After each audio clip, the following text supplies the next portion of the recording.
Students कहाँ पर आजाद है, अंडे वाला बर्गर।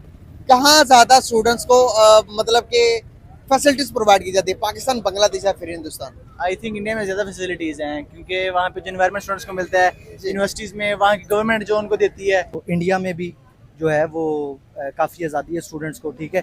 अब आप कह लें कि इंटरनेट का दौर है, तो इसमें अब जो मैक्सिमम स्टूडेंट्स हैं, जो आने वाली नस्ल है, वो इंटरनेट के थ्रू ही कमा रही है, ठीक है। तो पाकिस्तान में स्टूडेंट्स के लिए ये बहुत बड़ा ड्रॉबैक है कि उनके पास जॉब अपॉर्चुनिटीज नहीं है।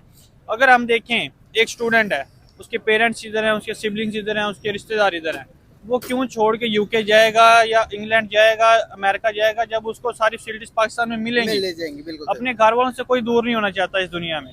उसने बताया कि पाकिस्तान को सिर्फ और सिर्फ इस महीने के अंदर जहाँ पर नेट बंद हुआ तो 300 मिलियन डॉलर्स का लॉस हुआ है। ऐसा ही, बिल्कुल ऐसा ही है। तो इतना बड़ा लॉस अगर अब इंडिया के साथ कंपैरिजन करें इसका, तो वहां पर क्या डेवलपमेंट हुई होगी, या 300 बिलियन डॉलर्स का हमें नुकसान हुआ और 400 बिलियन डॉलर एक हफ्ते के अंदर इंडिया के प्रॉफिट है सिर्फ। और देखें, जो फायरवॉल लगाई है उसके ऊपर मिलियन डॉलर्स का खर्चा आया है, और उसकी वजह से हमारी ऑनलाइन इंडस्ट्री, जिनके स्टोर्स हैं अमेज़न पे, फ्रीलांसर्स हैं, वो तो बढ़ गए। क्या उनकी डे बाय डे उनके फॉरेक्स रिजर्व देख लें, उनकी जीडीपी देख लें, इकोनॉमी देख लें, बाहर से फॉरेन इन्वेस्टमेंट देख लें, डे बाय डे ग्रो करती जाती है।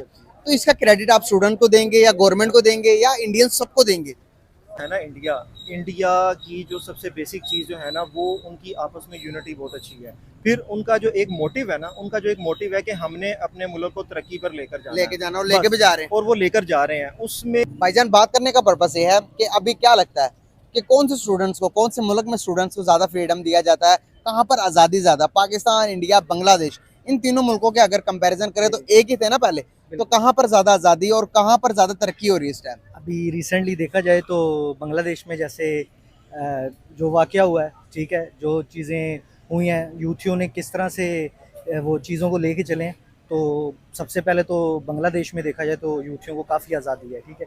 उसके बाद देखा जाए तो इंडिया में भी जो है वो काफ़ी आज़ादी है स्टूडेंट्स को, ठीक है। अब आप कह लें कि इंटरनेट का दौर है, तो इसमें अब जो मैक्सिमम स्टूडेंट्स हैं, जो आने वाली नस्ल है, वो इंटरनेट के थ्रू ही कमा रही है, ठीक है।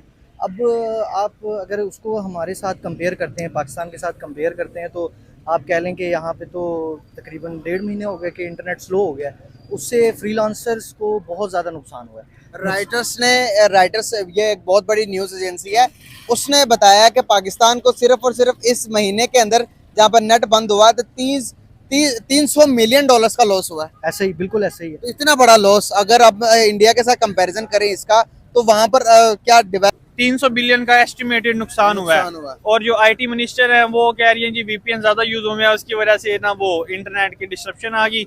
और देखिए, फ्रीलांसर इंडस्ट्री गई, यहाँ पे $300 बिलियन डॉलर्स का हमें नुकसान हुआ और 400 बिलियन डॉलर एक हफ्ते के अंदर इंडिया के प्रॉफिट है सिर्फ। और देखें, जो फायरवॉल लगाई है उसके ऊपर मिलियन डॉलर्स का खर्चा आया है, और उसकी वजह से हमारी ऑनलाइन इंडस्ट्री, जिनके स्टोर्स हैं अमेज़न पे, फ्रीलांसर्स हैं, वो तो बढ़ गए। क्या उनका प्रोग्राम बढ़ गया। बिल्कुल सही। अगर हम बात करें इंडिया की, यहाँ पर जिस तरह से उभरती हुई इकोनॉमी है, दुनिया से हार रही है, हर चीज के अंदर इंडिया को फंस रखती है।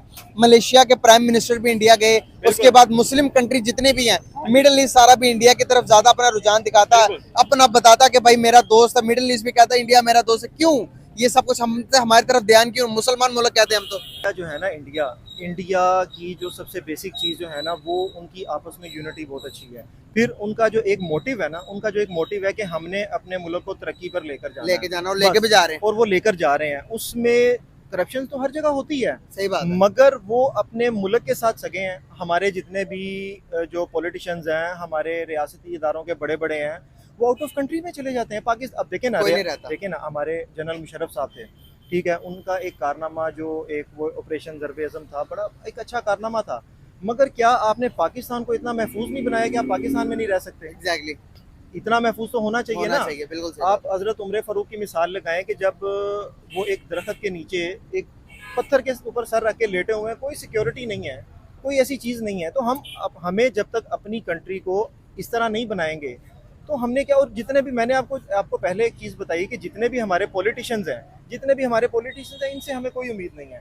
ना इमरान खान, ना नवाज शरीफ, ना कोई, किसी से कोई उम्मीद नहीं है। जब तक के हमारे इमाम मस्जिद है ना, ये हमें एक नहीं होने देंगे ना, तब तक हम एक होकर तरक्की नहीं कर सकते। बांग्लादेश में स्टूडेंट्स ने तो अपने लिए आज़ादी ले लिया है, लेकिन अनफॉर्चुनेटली पाकिस्तान में ये सीन नहीं है, क्योंकि पाकिस्तान में स्टूडेंट्स को रखा ही हैंड टू माउथ जाता है, क्योंकि बेसिकली उनको घर से खर्चा मिलता है, उनका इस तरफ ज़हन ही नहीं जा पाता कि हमारे लिए कोई आज़ादी नाम की चीज़ भी हो। तो अनफॉर्चुनेटली पाकिस्तान का एक ये ड्रॉबैक है कि उनको स्टूडेंट्स को इस चीज़ की फैसिलिटी नहीं मिल रहा है। क्या फैसिलिटीज जो कि आप चाहते हैं कि आपको मिले और दुनिया में हम भी अपना नाम बनाए एज अ स्टूडेंट? अगर देखा जाए दूसरी कंट्रीज के अंदर कहीं भी स्टूडेंट जो पिलर माना जाता है किसी भी इकोनॉमी का, इस पिलर के साथ क्या किया जा रहा है पाकिस्तान के अंदर? क्या हम डेवलप नहीं कर रहे? क्या इसकी वजह भी ये है कि स्टूडेंट को पीछे रखा जाता है? बात बिल्कुल सही है भाई की कि जॉब अपॉर्चुनिटीज जो बेसिकली स्टूडेंट जहाँ से अपना घर चला सके, वो उसका घर स्ट्रांगली चलेगा तो वो कुछ और सोचेगा। सही बात है। जब उसका घर ही नहीं चलेगा, वो उसी खपत में 9 to 5 मारा जाएगा कि भाई मेरे घर की फैसिलिटीज नहीं पूरी हो रही, मैं और क्या सोचूं। सही बात। आई थिंक इंडिया में ज़्यादा फैसिलिटीज़ हैं, क्योंकि वहाँ पे जो इन्वायरमेंट स्टूडेंट्स को मिलता है यूनिवर्सिटीज़ में, वहाँ की गवर्नमेंट जो उनको देती है, मतलब ऐसा जो उनको चांसेस देती है वो पाकिस्तान से ज़्यादा देती है।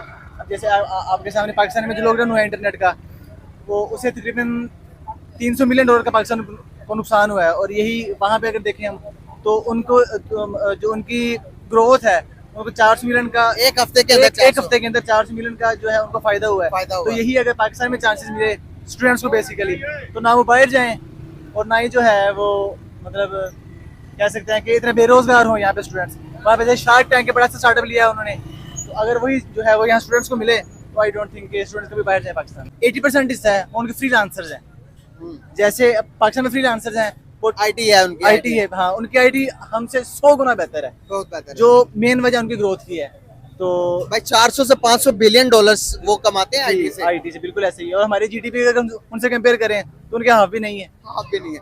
कैसे देखते हैं बाहर जाकर स्टूडेंट्स, हमारे स्टूडेंट्स की, हमारे लोगों की ज्यादा शिकायतें आती हैं? सऊदी अरेबिया ने और दुबई ने लेटर भेजा पाकिस्तान को, कहा कि भाई 50% जो क्रिमिनल एक्टिविटीज है वहां पर पाकिस्तानी पार्ट लेते हैं, तो क्यों हम जाके क्रिमिनल एक्टिविटीज में पार्ट लेते हैं? आई थिंक वहाँ पे जो स्किल रेशियो है पाकिस्तान की वो कम है। मतलब लोग इलिटरेट चले जाते हैं, 10 पढ़ के 12 पढ़ के वहाँ जॉब ढूंढते हैं या बिजली वीजा पे चले जाते हैं, चले जाते हैं। तो ये सब सिनेरियो है, इसलिए उनका जो है वो ज्यादा है। इंडियंस क्यों लीड कर रहे होते हैं? वहाँ पे जैसे प्लेटफॉर्म्स हैं वो ज्यादा हैं, वो स्किल पे ज्यादा फोकस करते हैं एज कम्पेयर टू स्टडीज। उनके मार्क्स वगैरह जो भी ग्रेड्स वगैरह आई डोंट नो, लेकिन वहाँ पे वो चीज़ पाकिस्तान से अच्छी है, इसलिए वो वहाँ पे ज्यादा ग्रोथ करते हैं। ग्रोथ उनकी ज्यादा है। अगर हम एक चीज और देखें कि दुनिया जो है कि अभी उनकी डे बाय डे उनके फॉरेक्स रिजर्व देख लें, उनकी जीडीपी देख लें, इकोनॉमी देख लें, बाहर से फॉरेन इन्वेस्टमेंट देख लें, डे बाय डे ग्रो करती जाती है। तो इसका क्रेडिट आप स्टूडेंट को देंगे या गवर्नमेंट को देंगे या इंडियंस सबको देंगे? आई थिंक मेन जो सोर्स है वो उनकी गवर्नमेंट है। उनकी गवर्नमेंट उनको फैसिलिटीज देती है, तो यही उनकी जो है वो ग्रोथ का मेन सोर्स है।